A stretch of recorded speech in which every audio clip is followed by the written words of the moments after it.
আরও একটি অভিযোগ দেখতে আজকে আমরা চলে যাচ্ছি ফেনী সদর উপজেলার একটি ইউনিয়ন, যেটা হচ্ছে শস্যদী ইউনিয়ন। গ্রাহক এক টেকনিশিয়ানকে দিয়ে 10-12 দিন আগে ফ্রিজের একটা কাজ করিয়েছিল। এখন আবার ফ্রিজটা ঠান্ডা হচ্ছে না। টেকনিশিয়ানটার উপর গ্রাহকের বিশ্বাস ছিল না, তারপরেও কাজ করতে বাধ্য হলো। ওখানে ওই টেকনিশিয়ান ছাড়া অন্য কোনো টেকনিশিয়ান নাই, বিকল্প কোনো রাস্তা ছিল না, তাই কাস্টমার ওনাকে দিয়ে কাজ করতে বাধ্য হলো। তো আমার একজন পরিচিত মানুষ থেকে তিনি আমার নাম্বারটা নিল। সব বিস্তারিত শোনার পর আমরা সেই ফ্রিজটা দেখতে এখন বেরিয়ে পড়লাম। তো আমরা আমাদের প্রতিষ্ঠান থেকে রিক্সা হয়ে সেই সিএনজি স্টেশন দিকে রওনা হলাম। আর শস্যদীর সিএনজি স্টেশনটি হলো আমাদের মিজান রোডের মাথায়।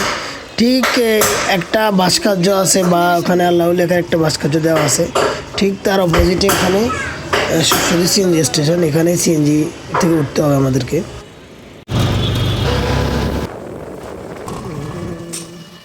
এটা একটা চায়না মডেলের ফ্রিজ, নাম হচ্ছে গোল্ড স্টার, যেটা ডিপটা হলো নিচের অংশে আর নর্মালটা হলো উপরের অংশে।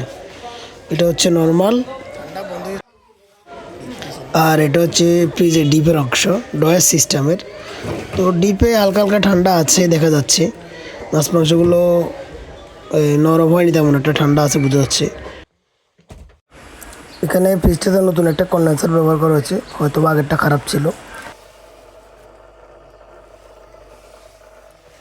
কিছুক্ষণ আমরা বসে তারপর ফ্রিজে দেখলাম ভিতরে ঠান্ডা ঠান্ডা সবই আছে, প্রত্যেকটা লেয়ারেই ঠান্ডা আছে, প্রত্যেকটা তাকে ঠান্ডা আছে, কন্ডেন্সারটা হিটটা বরাবর আছে।